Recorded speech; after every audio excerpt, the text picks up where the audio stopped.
This is peak gaslighting time, where they come for us to try to isolate the individual and say there's something wrong with the individual story, some reason it can't be trusted. And they want us to ignore the cumulative weight of the evidence. General Kelley is not alone. You've got Mike Pence saying that Donald Trump is unfit for office because he put himself over the Constitution and asked Mike Pence to do the same. You've got Milley on the record calling Donald Trump a fascist. You've got his old, Homeland Security advisor saying he's unfit. John Bolton saying he's unfit. His former White House attorney saying he's unfit. Ty Cobb. They're not all lying. Hello, everyone. I'm JVL here with my best friends, Sarah Longwell and Tim Miller of the Bulwark. 12 hours ago, Jeff Goldberg dropped a story in the Atlantic in which he ran through all of the Donald Trump's greatest hits, but then also had a bunch of new stuff from John Kelley, who is out on the record. And, this should be a bombshell. It should destroy the Trump campaign. It should cause Kamala Harris to wind up with 55% of the vote. Sarah, hit me. Because I get the sense you're loaded for bear on this, and I want the full Megillah from you. Yeah, let me just start by saying, normally, in a normal circumstance, this would be the October surprise. Former chief of staff for a president comes out and said he routinely praised Hitler's generals, and this would come shortly after the president himself had said that he wants to use the military against the enemy within, meaning Americans who do not agree with him politically. This should be the whole ballgame. But in our current circumstances, the October surprise would be the media giving this the seriousness, the gravity, and the longevity, meaning this is not a one-day news story. It's not something we talk about for a 12-hour news cycle. It's the kind of thing that explodes a campaign. Now, I just did a big Twitter thread on this because I'm out of my mind on a couple specific pieces. One is, when I tweeted this story last night, I immediately had sort of the Trump defending sycophants in my comments saying, well, this is a lie. These have been debunked. These are anonymously sourced. And I responded, these are not anonymously sourced. John Kelley is on the record. He's not just on the record in the Atlantic. He did recordings with the New York Times, which means John Kelley is officially on a media tour with the information that he has about Donald Trump, right? John Kelley's taking it seriously enough that he went with the New York Times and did recordings, and he gave all of this new information to Jeffrey Goldberg. And one of the things that frustrates me about people saying and this is what happens when something like this drops. Like, there is a media way, or there's like a way that Trump defenders, they isolate the single instance and they try to find something that they can grab onto to discredit it. Either the context, we don't know the context. I'm watching dead-eyed Scott Jennings on CNN saying, and David Urban, we don't know. And also the real Nazis are the kids on college campuses. Nobody look at the guy praising Hitler's generals who might run the country, in 3 months. These people make me sick. They make me physically ill, the way that they treat this. But here's the thing. They want to gaslight you. This is peak gaslighting time, where they come for us to try to isolate the individual and say there's something wrong with the individual story, some reason it can't be trusted. And they want us to ignore the cumulative weight of the evidence. General Kelley is not alone, not by a long shot. You've got Mike Pence saying that Donald Trump is unfit for office because he put himself over the Constitution and asked Mike Pence to do the same. You've got Milley on the record calling Donald Trump a fascist. You've got his old, Homeland Security advisor saying he's unfit. John Bolton saying he's unfit. His former White House attorney saying he's unfit. Ty Cobb. They're not all lying. It's just like the sexual assault victims. Are they all lying? Every single one of them? But because Trump defenders do this thing where they circle the wagons and they pinpoint one thing, they want you to forget all of the other context, not the least of which is the stuff we hear coming from Trump himself.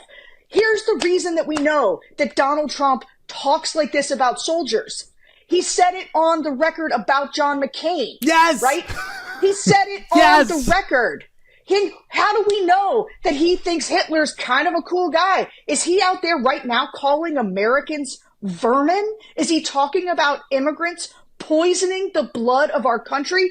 He sure is. Didn't he have dinner with a Nazi? Did he dine with a white supremacist, a self-described white supremacist? We have the evidence we need. This is a question of whether we decide to take it seriously. And I will tell you, this is the media's last opportunity to cover the stakes and not the race. Cover the stakes and not the race. I'll let someone else talk now. Tim? Yeah, I mean, I appreciate Sarah giving me a stiff backbone here and getting my blood pressure going, because it is easy to go into the back, because we're in year 9 of this, and you wrote the whole triad about the normalization. It's easy to get your mind as a political animal naturally goes to, does this matter? What's the meta commentary around this? What's the impact? And it's kind of like, yeah, I have to actively stop myself from doing that, right? And focus instead on the substance of the threat and the concern, which is extremely alarming, which should be alarming, which if there was a cacophonous echo chamber of people discussing all of the alarm, would certainly have an impact, and if it wouldn't, then it wouldn't. It would tell us more about the country than it would about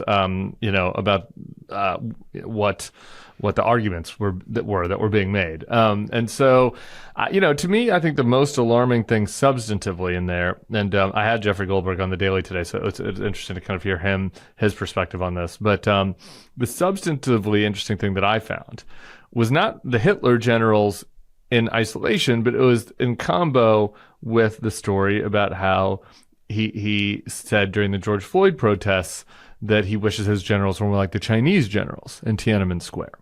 And then there's another anecdote, where he calls the generals fucking wusses, or I don't have the exact quote in front of me. He uses the P word. Doesn't use the wuss version. The P word. Okay. He calls them that because they didn't want to shoot the protesters in the leg during the George Floyd protests. Didn't have the same mentality for the Capitol Police, I would notice. He didn't want them to he didn't want them to shoot his people. It's so weird. That was storming the Capitol. That is weird. But to me, I thought that was that's the most interesting part, because it's like, you can get wrapped on the axle on the Nazi thing. Like, is he really a Nazi? And how much of a Nazi? And what did he like about the Nazis? And it's like, he's telling you what he actually wants, right? Like, if you just put it all together, like, what he wants is generals that will do whatever he says, that will go after his enemies. And he wants that in the second term. He thinks he's going to be able to get that in the second term.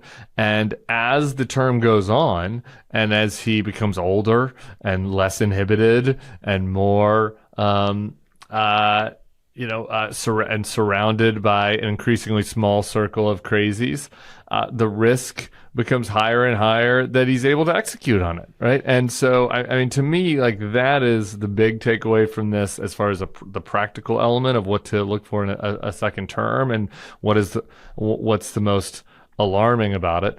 And the other thing, when I asked Goldberg about this, Jeffrey, what he said was, I was like, so what? How do they really feel? Like, because that's the thing that's kind of hard for me to parse, because I don't know these guys. Like, where are they on the scale from this is bluster from Trump that is un-American to I'm actually really fucking scared that he's going to do this stuff?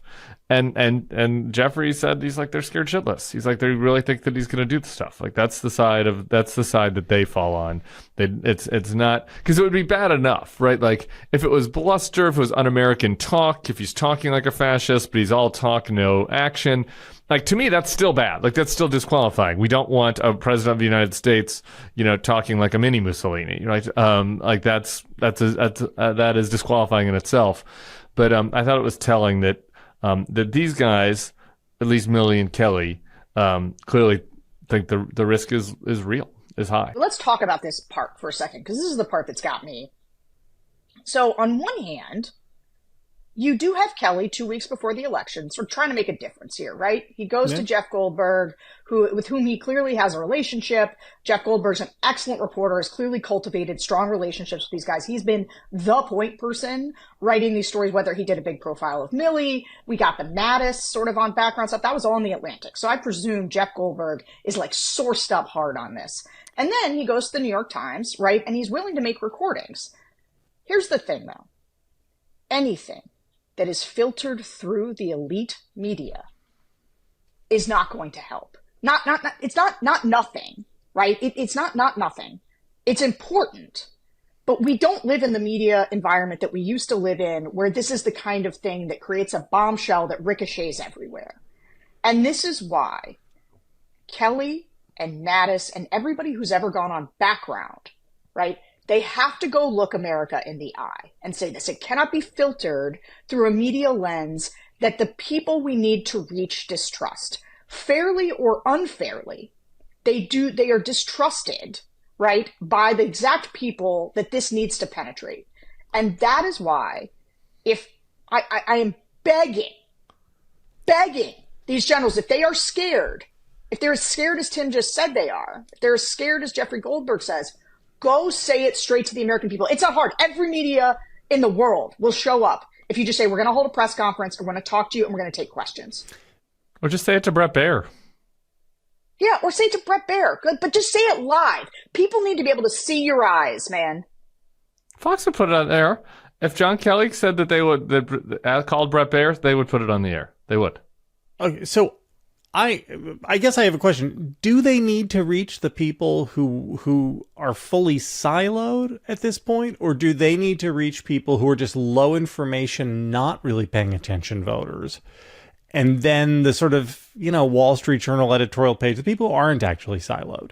Because if that's if the point is like, you got to flip a bunch of Trump voters, then yes, like you got to find a way to puncture them. But if you got to get a bunch of, people who are watching football who may or may not vote, you could do this with paid media, couldn't you? Like, I mean, they've raised $50 gajillion, the Harris campaign. This is what you take this audio and you put it into an ad, and you just drop $50 million of this ad on Pennsylvania. Yeah. Right? I think, no? Yes, true. You could. Look, that's better than what we have right now. The reason I think the press conference matters such a great deal, I think it matters when people take questions, right? And I think it matters when there's a bunch of people together, right? Not just one person. And I think that if Kelley, who was the chief of staff, who's like a very respected general, led the charge, that others might go with him. There is something about looking people in the eye. And look, if they want to do a live interview on Fox News, fine, I'll take it. I'll take it for the love of God. But this is, the media will do with, this is where, Tim, and I don't know what you think about this. I am loath generally to blame the media, because the media is not a thing. But I will say the extent to which people are covering the race, and everybody's a freaking analyst. Tim's point about the meta conversation, we only have the meta conversation. No one's having the base level conversation around, God, I was watching CNN last night, or clip of Scott Jennings, Bakari Sellers, Ashley Allison, like they were doing one of those roundtables on Laura Coates, David Urban. And like, if you just leave it to the meta analysis, everybody can obfuscate and change the conversation. Yeah, you gotta have both sides of the argument represented. That's a really good job by CNN. Is it good for Trump or it's bad for Trump? No. Is it good, or is it right or wrong? Was it right or wrong? Like, is what he's doing right or wrong? Right? Like they don't have that. I would say this. I don't know if our clips get to these people. There was somebody who tweeted that I saw yesterday that was like, it's an alarming sign if Sarah is begging John Kelley publicly to do a press conference, because it means that private entreaties are not working. And I'm like, yeah, private entreaties are not working. By the way, we're all doing private entreaties. They're not working. Okay, if they were working, we wouldn't be talking about it. And you would be seeing the result of the private entreaties, because we're 13 days away now. So breaking news: private entreaties to all these people are not working. So a public message that maybe hopefully could resonate is like, none of the, like, we are in a communications battle space to get people to understand what the real threat is of Trump. And none of these guys would go into a real world war battle space. None of these guys would go into a real battle space with like hands tied behind their back like this. Like literally, like you have Donald Trump on one side. It's like, I will go in front of the camera. I will go into a stump speech and I will say, they are liars. They are losers. They are idiots. They are morons. They don't know what they're doing. I love this country. I love America. They hate America. Okay. And he will use every communications tool at his disposal to do it. And then to counter that, you know, they will say, well, I'll do an audio message with the New York Times that's kind of rambly, and where I sort of acknowledge that Trump has some good qualities, but he also might be a fascist, and I'm really worried about it. You know, and it's like, you would never do this. It's like, you know, the equivalent to a military is like, you know, you guys, like, they are dropping drones and just like tomahawks on your head, and you're just like, well, I'm not sure we want to bring out the artillery. The artillery is all the way back there at the armory. Do we need to get it out and drag it out towards the front lines? Bring out the artillery. Bring it out and have just have it out fully. Because the other thing, my other point is, like, the pretense is also wrong. It's like the fact that, like, this is not politics, like what they're doing is not, you know, Milley talking to Woodward and Kelley talking to Schmidt and Goldberg and Maggie. Like, the idea is that, like, well, this isn't politics, right? Like, this is what generals do. We talk to reporters for history books, and so people can have it down. It's like, it's 2 weeks up for the election. Whether or not you intend it to be politics, it is. Like, you're already in the politics bucket, okay? You're well into particularly Kelley, Milley, you could maybe make an argument for is not in the politics bucket, but Kelley, you know, during the Times. Mattis. Yeah, during the Times interview, Kelley says, like, well, as I would, you know, basically at this point, he's I acknowledge I went in and took a political job, but at this point, I'm basically a retired general, and as a retired general, I would never deign to tell the American people who to vote for. And I'm like, you're a retired chief of staff, actually. Actually, you're a retired chief of staff. There are retired generals out there. Bill McRaven is a retired general, and he's telling people who to vote for also, by the way. But, like, you are a retired chief of staff. That was your last job. So after you left being a general, you took 2 other jobs after that.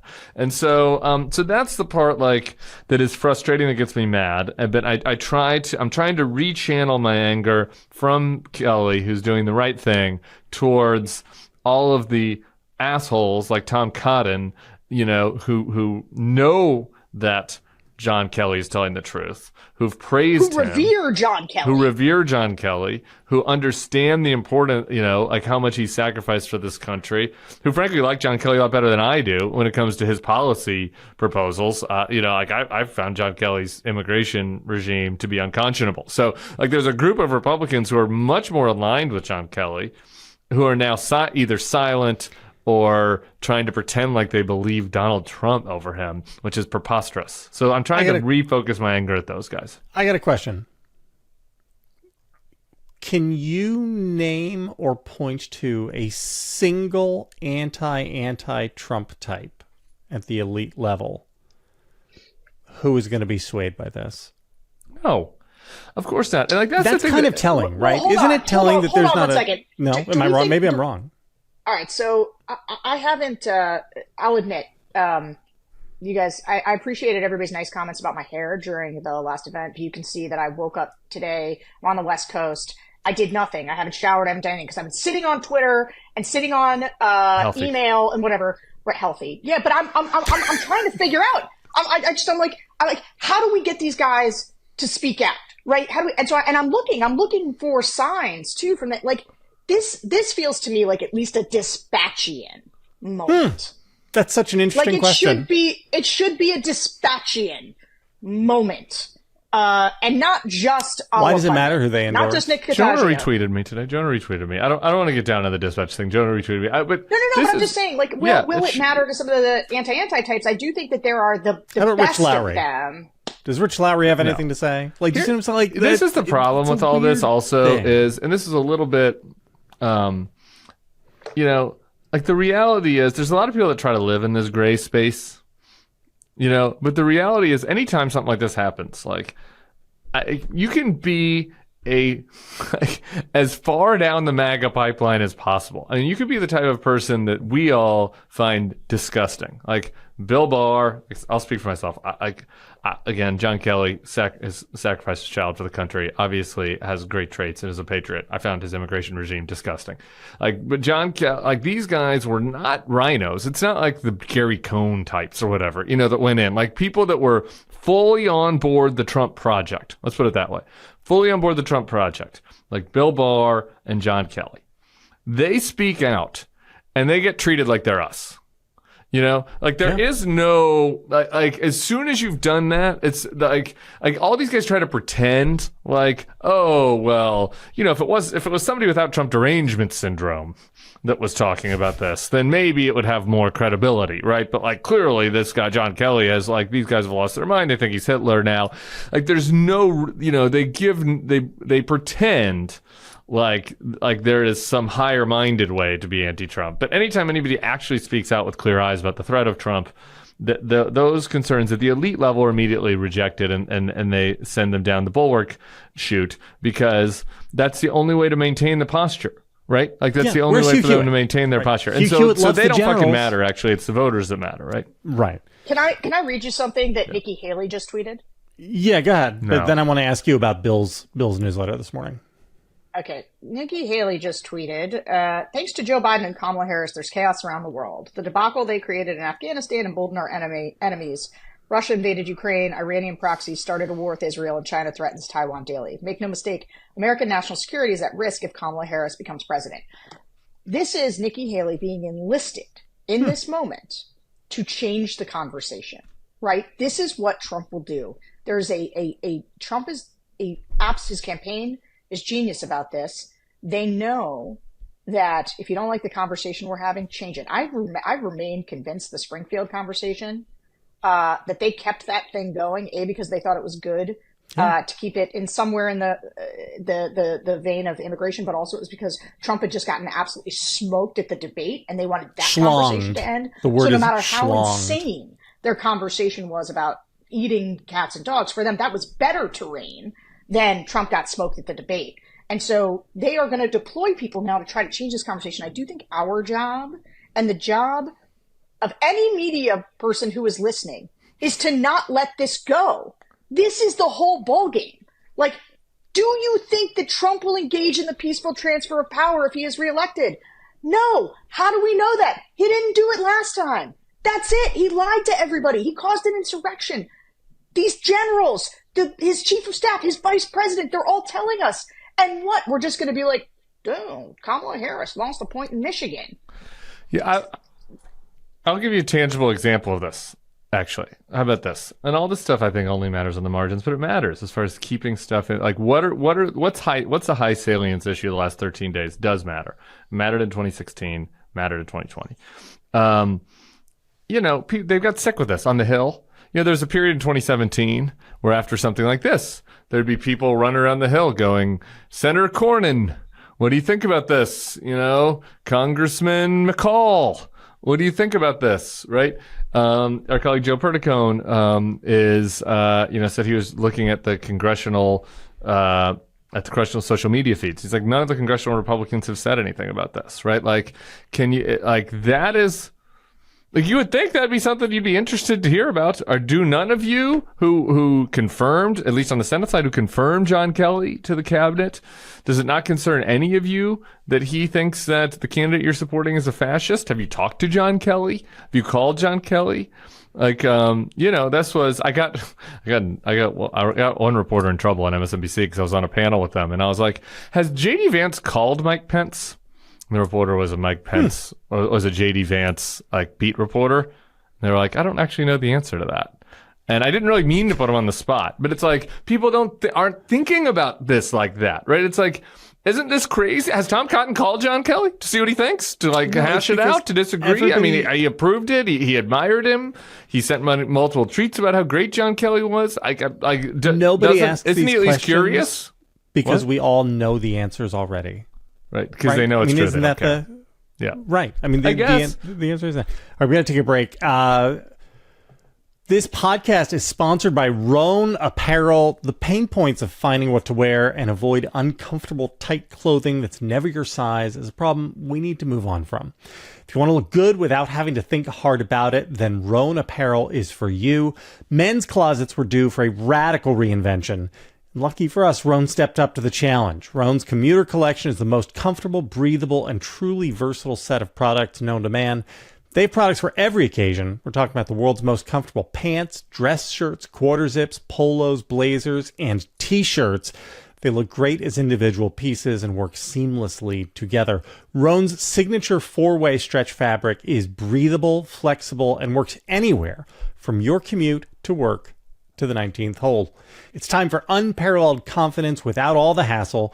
Rhone's commuter collection features wrinkle release technology and is 100% machine washable. Looking good is that easy. I was giving shout outs to Rhone Apparel on our Swing State tour. I was wearing my Rhone t-shirts and they were, sitting on a bus for 6 hours at a time isn't super comfortable, but it was just fine in my Rhone t-shirts. Sarah, we may have to talk to our HR person because I did find myself at one point sitting with our colleague Heather, and when I remarked, I'm wearing a Rhone t-shirt, and she laughed, I was like, no, feel this fabric. Touch it. Touch this fabric. Don't you feel how supple and comfortable that is? And she was like, no, yeah, it's like super comfortable. I'm like, it's got four-way stretch. I was just doing these endorsements. Stop forcing people to touch your shirts, okay? I know. I was literally... But the point is, this isn't shtick. I was actually doing this on the bus because I love these things so much. I put my hands all over him. Call HR on me. That's right. Head to rhone.com/thenextlevel and use promo code THENEXTLEVEL to save 20% off your entire order. That's 20% off your entire order when you head to RHONE.com/thenextlevel and use code THENEXTLEVEL. It's time to find your corner office comfort. Can I just introduce a simple moment of levity in all of this? Because I do feel like you need a little comic relief to let some of the tension out.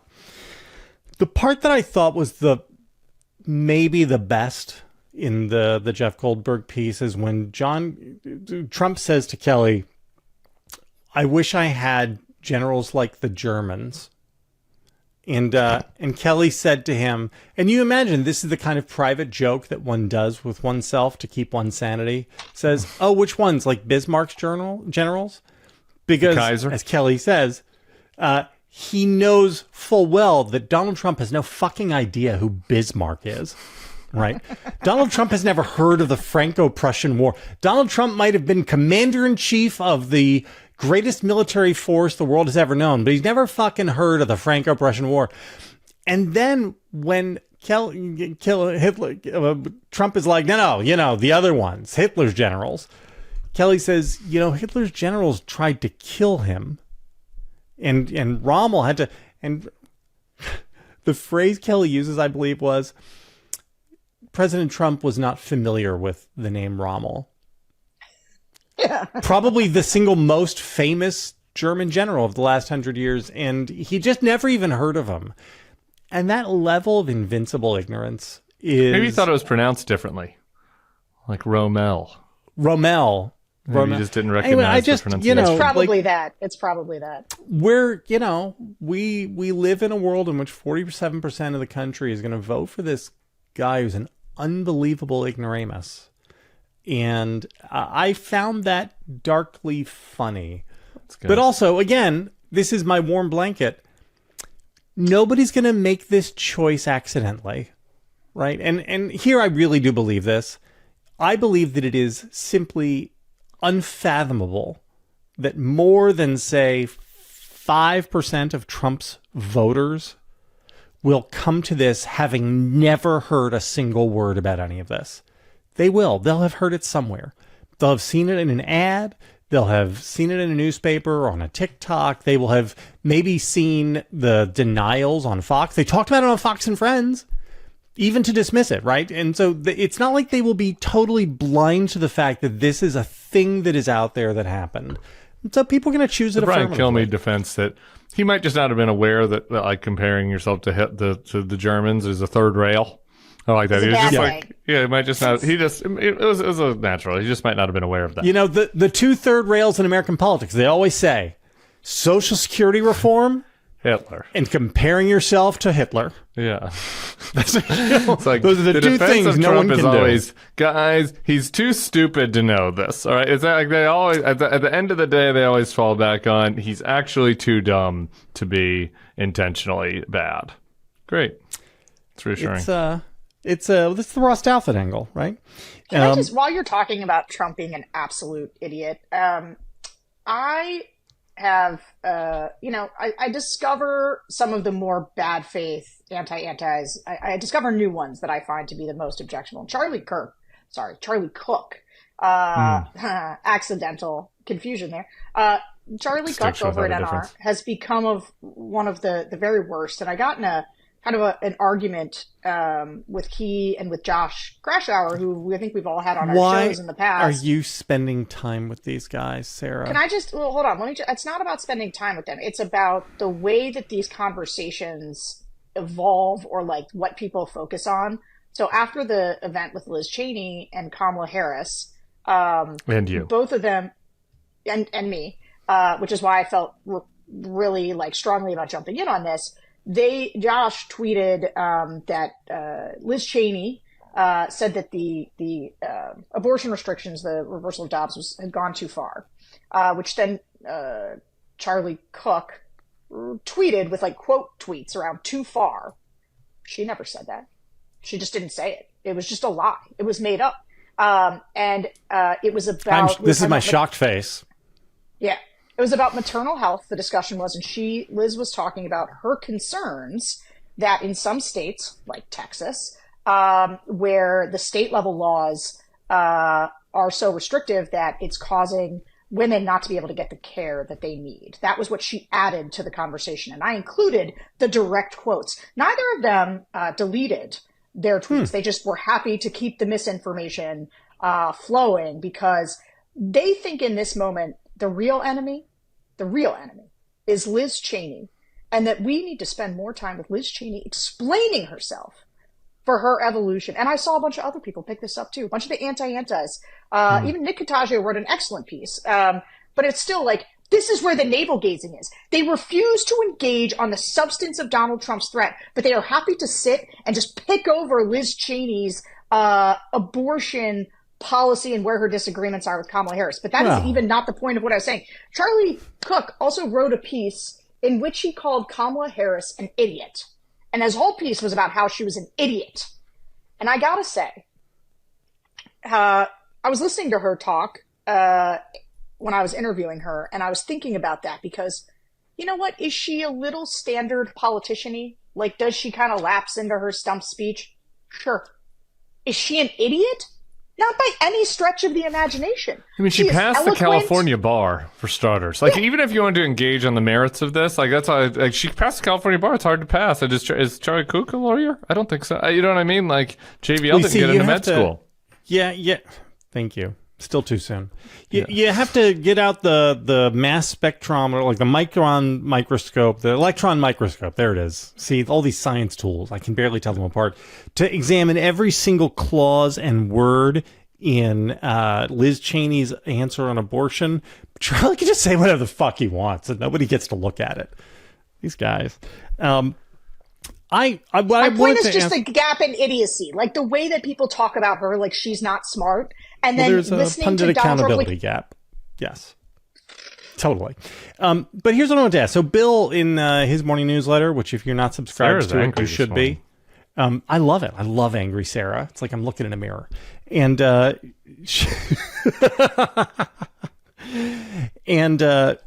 Bill noted that there is a panel out from a Democratic group showing where they were testing messages, like closing messages.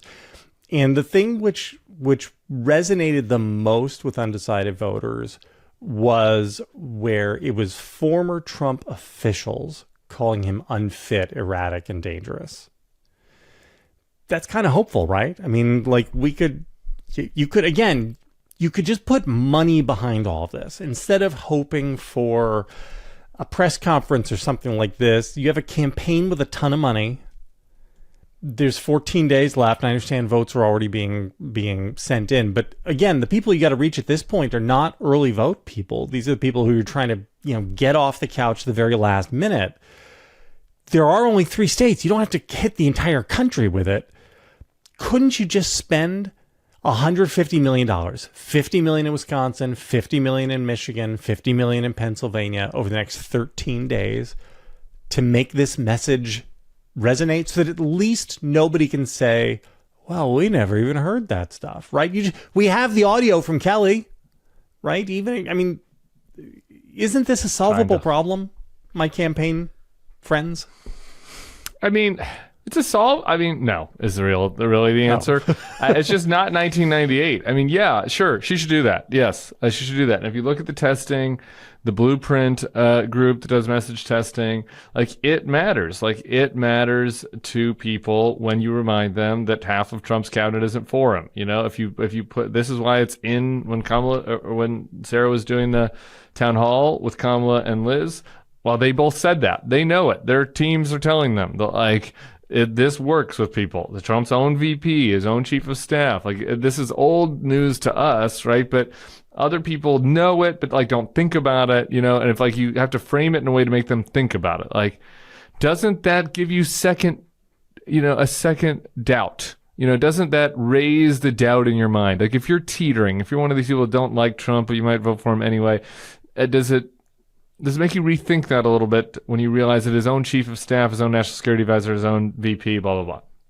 So I do think so. I think it will be paid. Their paid lately has pivoted a little bit more to that Trump is risky. He's unchecked. You heard Obama say that yesterday in his speech. You can tell they're moving towards that message a little bit. But I just don't think that is the equivalent of 4 guys standing in front of a bank of cameras saying it themselves.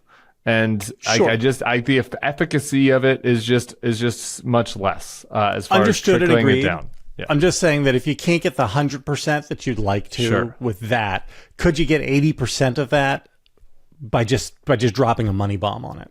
That's my question. Just as a purely political, a matter of 65%. The ads have to be good though. A lot of people tune out ads.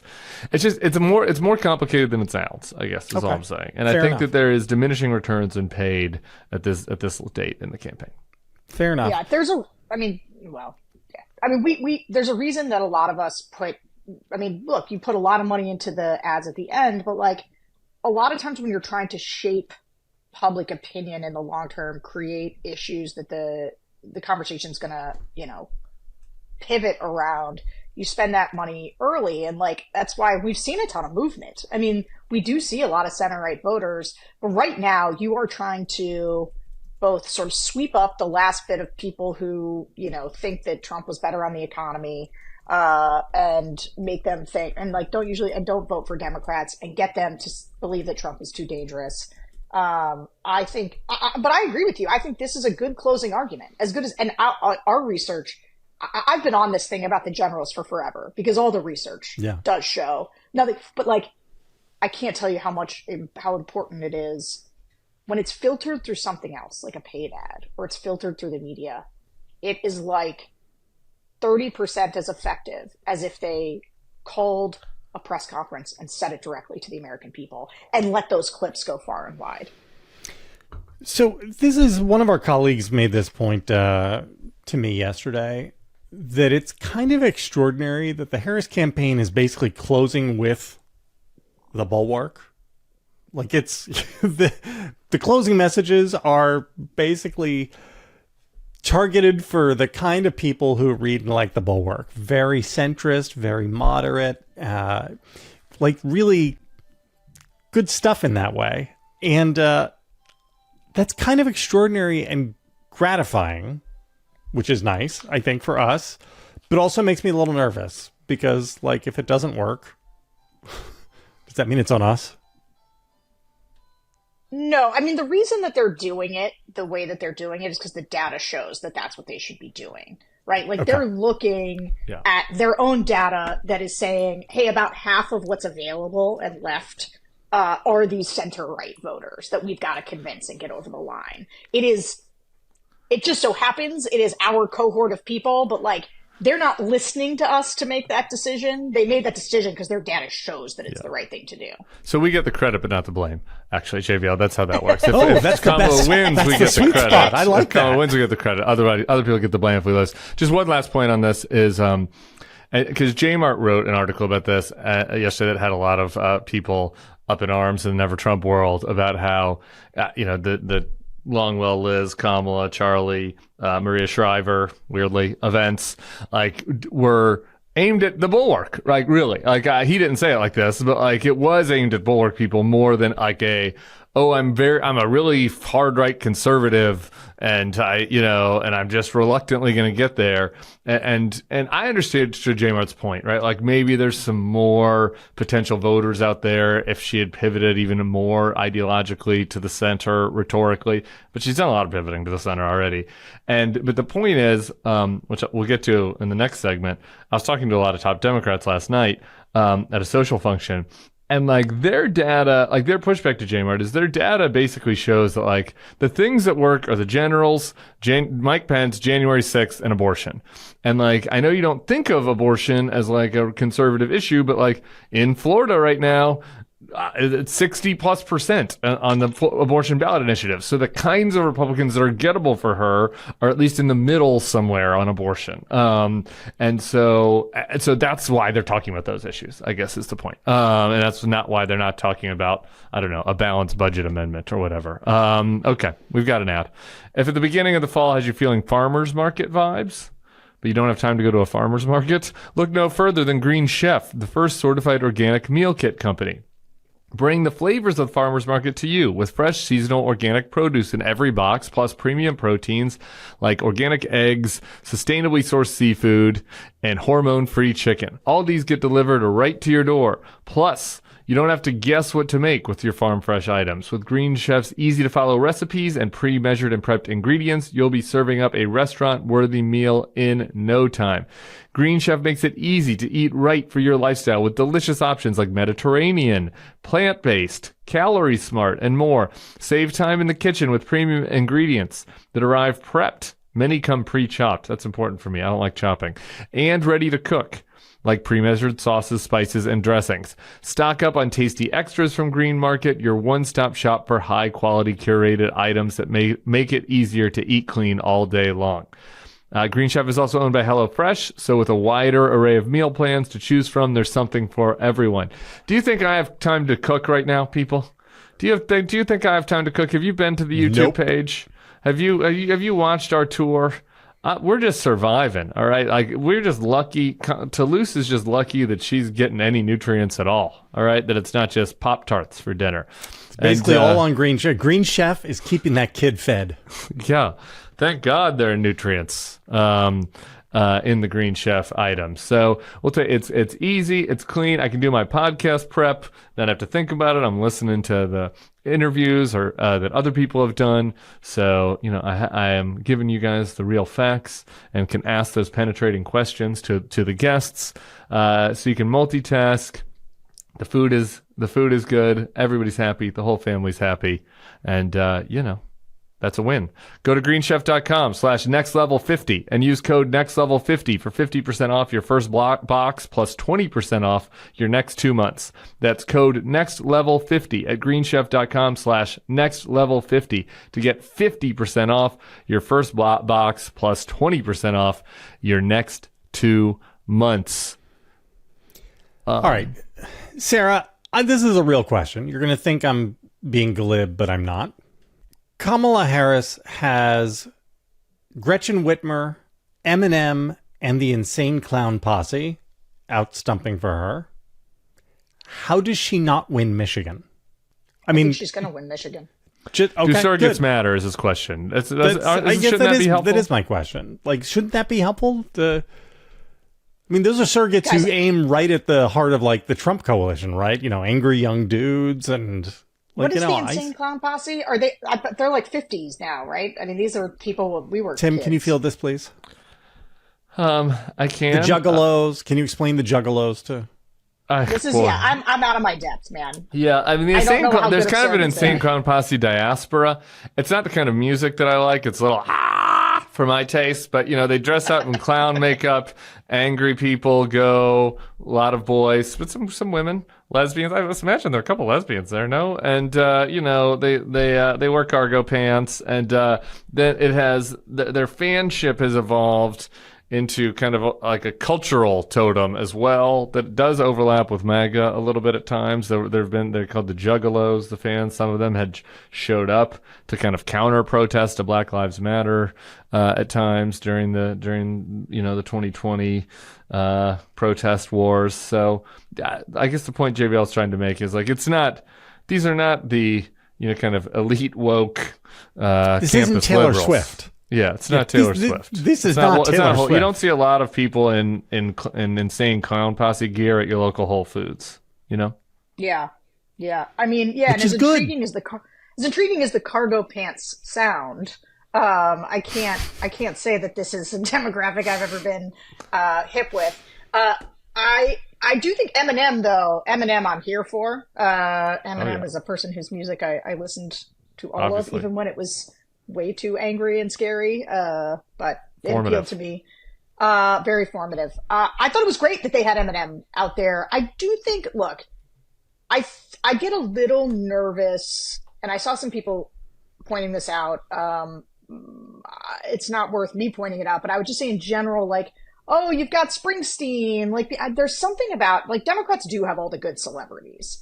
And I do think that it's good when they use their massive social media profiles. Like, it doesn't hurt.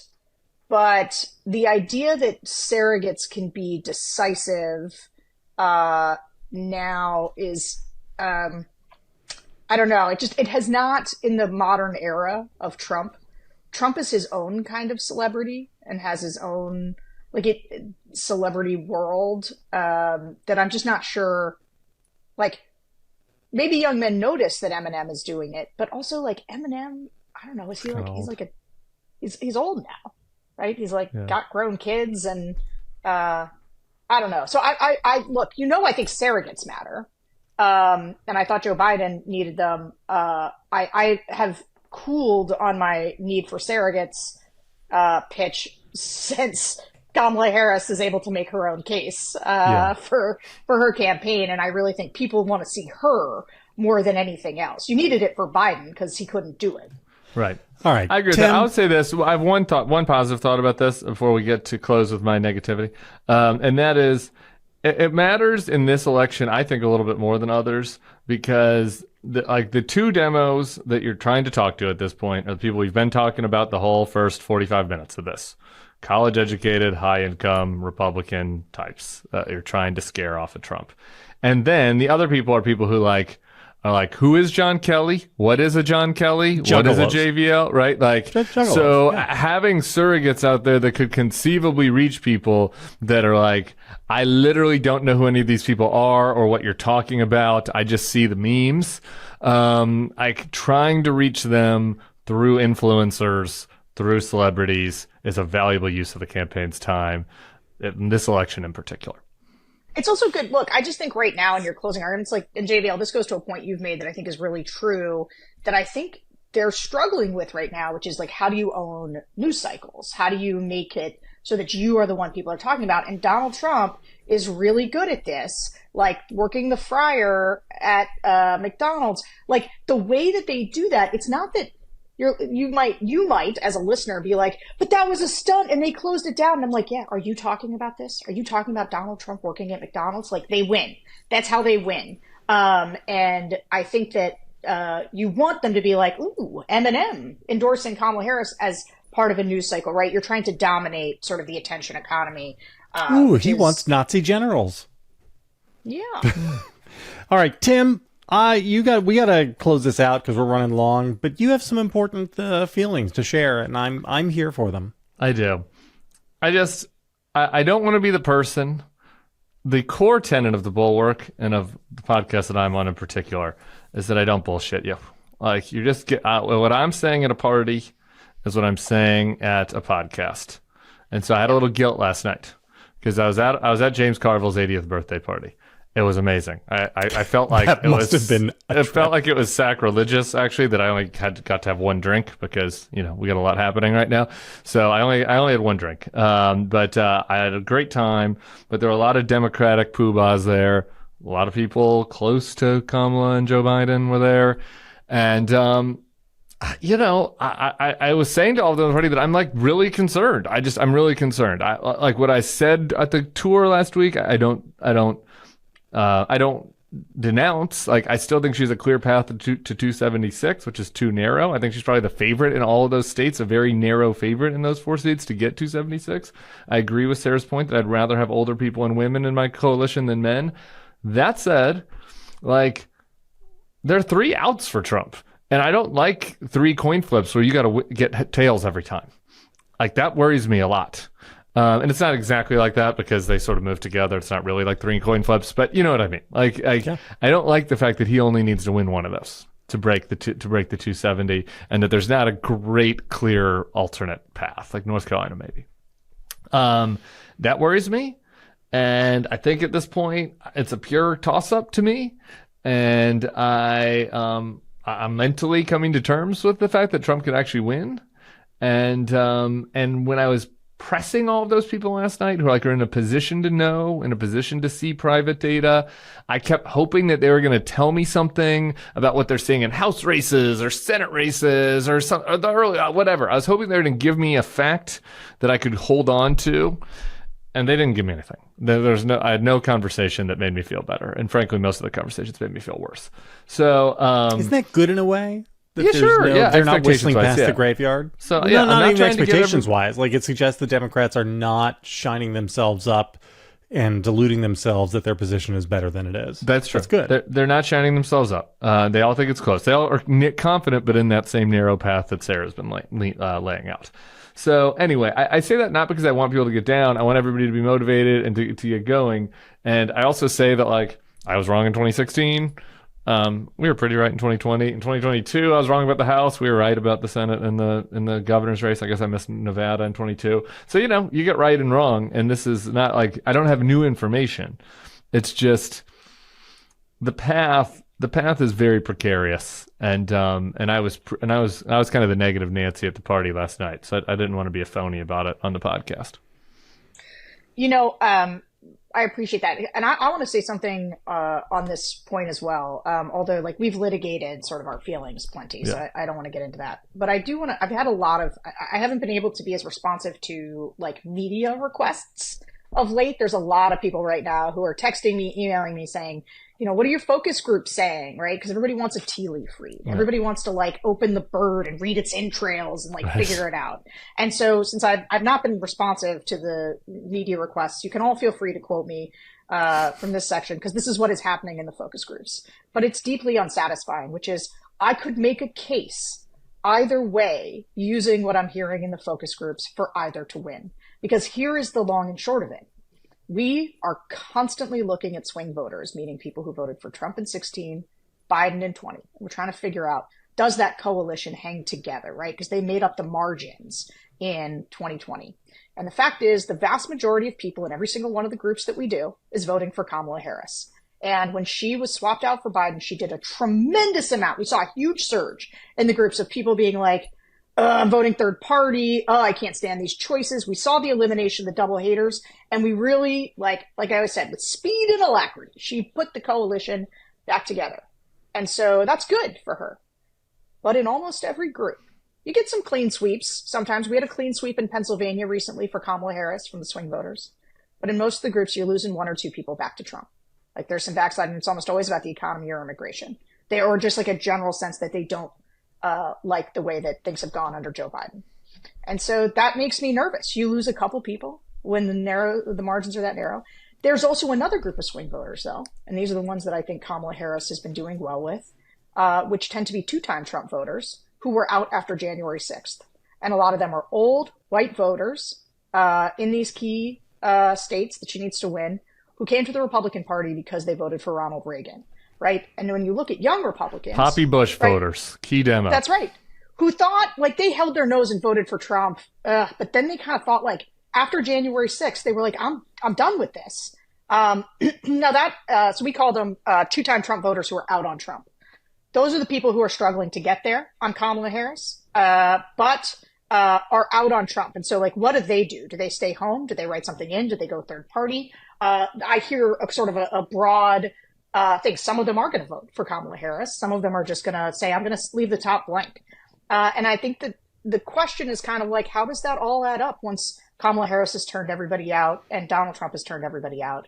And I don't think there's a pundit in the world right now who knows the answer to it. My only thing that I can say is that I believe, and if you ask me, what am I going to watch?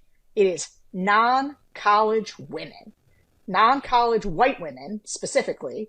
But I think Black women turnout is going to be as big as we've ever seen it. I think there's going to be some slide in Hispanic and Black voters. I think if she can do just about as well with, if she can blow the doors off with the college-educated suburban voters that we continue to politically realign, that continues this political realignment, and then she's able to up the numbers with non-college white women because of abortion and Donald Trump being a disgusting, despicable human, that she can win those states. And that's my bull case. But that makes me feel quote me on that. That makes me feel much better than every elite Democrat I talked to last night. So thank you for that, Sarah.